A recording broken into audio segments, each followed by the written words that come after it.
नमस्कार। आज बात करते हैं एक ऐसी सरकारी स्कीम की जो बेटियों के भविष्य को फाइनेंशियली सिक्योर करने में मदद करती है।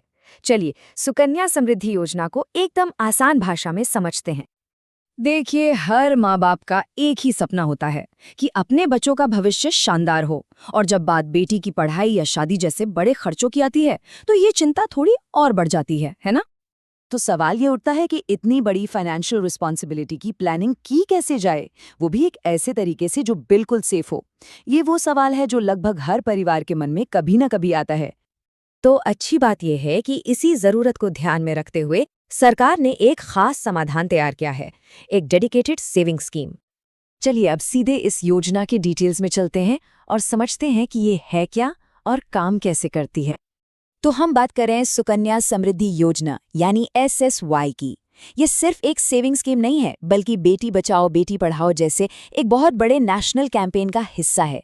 तो इसका एक सामाजिक मिशन भी है। तो ये स्कीम किसके लिए है? ये 10 साल से कम उम्र की किसी भी बेटी के लिए है। खाता खोलना भी बहुत आसान है। किसी भी पोस्ट ऑफिस या जो भी ऑथराइज्ड बैंक है वहां खुलवाया जा सकता है। बस एक बात याद रखनी है कि एक बेटी के नाम पर सिर्फ एक ही SSY अकाउंट हो सकता है। अब समझते हैं कि स्कीम का मैकेनिज्म क्या है, मतलब पैसे कैसे जमा होते हैं और वक्त के साथ वो बढ़ते कैसे हैं। इस स्कीम की सबसे बड़ी ताकत है इसकी ब्याज दर। फिलहाल ये 8.2% सालाना है, जिसे सरकार हर 3 महीने में रिव्यू करती है। यही हाई इंटरेस्ट रेट है जो आपके निवेश को तेजी से बढ़ाने में मदद करता है। और सबसे अच्छी बात जानते हैं क्या है? इस अकाउंट को चालू रखने के लिए साल में सिर्फ, जी हाँ, सिर्फ 250 रुपीज जमा करने की जरूरत है। ये इसे हर किसी के लिए बहुत एक्सेसिबल बना देता है। तो एक तरफ जहां मिनिमम अमाउंट बहुत कम है, वहीं मैक्सिमम इन्वेस्टमेंट की भी एक लिमिट है। एक फाइनेंशियल ईयर में ज्यादा से ज्यादा 1.5 लाख रुपए तक जमा किए जा सकते हैं। मतलब अपनी क्षमता के हिसाब से निवेश करने की पूरी आजादी है। इस स्कीम का स्ट्रक्चर ना बहुत ही यूनिक है। आपको पैसे सिर्फ पहले 15 सालों तक ही जमा करने हैं, लेकिन कमाल की बात यह है कि आपका पैसा पूरे 21 साल तक बढ़ता रहता है, क्योंकि बाद के 6 सालों में भी उस पर लगातार ब्याज मिलता रहता है। यही तो है कंपाउंडिंग की असली पावर। और अब बात करते हैं सबसे बड़े फायदे की, टैक्स। इस स्कीम को EEE यानी एग्जेम्प्ट एग्जेम्प्ट एग्जेम्प्ट का स्टेटस मिला हुआ है। इसका मतलब एकदम साफ है, जो पैसा निवेश किया उस पर टैक्स छूट, जो ब्याज कमाया उस पर कोई टैक्स नहीं, और 21 साल बाद जो पूरी रकम मिलेगी वो भी 100% टैक्स फ्री। पैसे निकालने के नियम भी बहुत सिंपल और क्लियर है। जब बेटी 18 साल की हो जाए तो उसकी हायर एजुकेशन के लिए जमा रकम का 50% तक निकाला जा सकता है, और 21 साल पूरे होने पर पूरा का पूरा बैलेंस यानी मैच्योरिटी अमाउंट मिल जाता है। अच्छा, कोई भी इन्वेस्टमेंट डिसीजन लेने से पहले ना सिक्के के दोनों पहलुओं को देखना जरूरी होता है। तो चलिए अब इस योजना के प्रोज और कॉन्स दोनों पर एक नजर डालते हैं।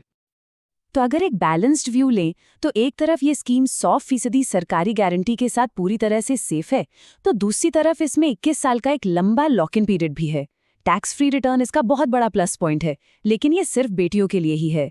ब्याज दर अक्सर PPF जैसी स्कीम से बेहतर मिलती है, पर इसमें फिक्स्ड डिपॉजिट जैसी फ्लेक्सिबिलिटी नहीं मिलती।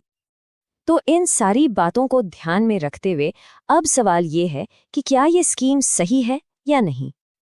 देखिए, ये स्कीम एक जबरदस्त ऑप्शन हो सकती है अगर परिवार में 10 साल से कम उम्र की बेटी है, निवेश का लक्ष्य लंबा है यानी 15 से 21 साल, सेफ्टी और गारंटीड रिटर्न सबसे बड़ी प्रायोरिटी है, और बेटी की पढ़ाई या शादी के लिए एक टैक्स फ्री फंड बनाना है। अब जरा देखते हैं कि लॉन्ग टर्म में कंपाउंडिंग की ताकत से छोटा छोटा निवेश भी कितना बड़ा बन सकता है। ये बहुत दिलचस्प है। ये टेबल इस स्कीम की पूरी कहानी बयां करती है। जरा सोचिए, अगर हर साल सिर्फ 50,000 रुपए जमा करते हैं तो 15 साल में कुल निवेश होगा 7.5 लाख, जो 21 साल में बढ़कर 15 लाख से भी ज्यादा हो जाएगा। और अगर मैक्सिमम लिमिट यानी 1.5 लाख रुपए सालाना का निवेश किया तो 21 साल बाद लगभग 46 लाख रुपए की एक बहुत बड़ी टैक्स फ्री रकम मिल सकती है। तो संक्षेप में कहें तो ये एक रिस्क फ्री, गवर्नमेंट गारंटीड और हाई इंटरेस्ट वाली योजना है, और ये सारी बातें इसे एक बेटी के भविष्य की प्लानिंग के लिए सबसे अच्छे ऑप्शंस में से एक बनाती हैं। तो आखिर में सवाल यही बचता है, क्या ये सुरक्षित और स्थिर योजना एक बेटी के सपनों को उड़ान देने के लिए सही नींव है, इसका जवाब हर परिवार को अपने लक्ष्यों और सपनों के हिसाब से ही मिलेगा। ध्यान से सोचिए और एक सही फैसला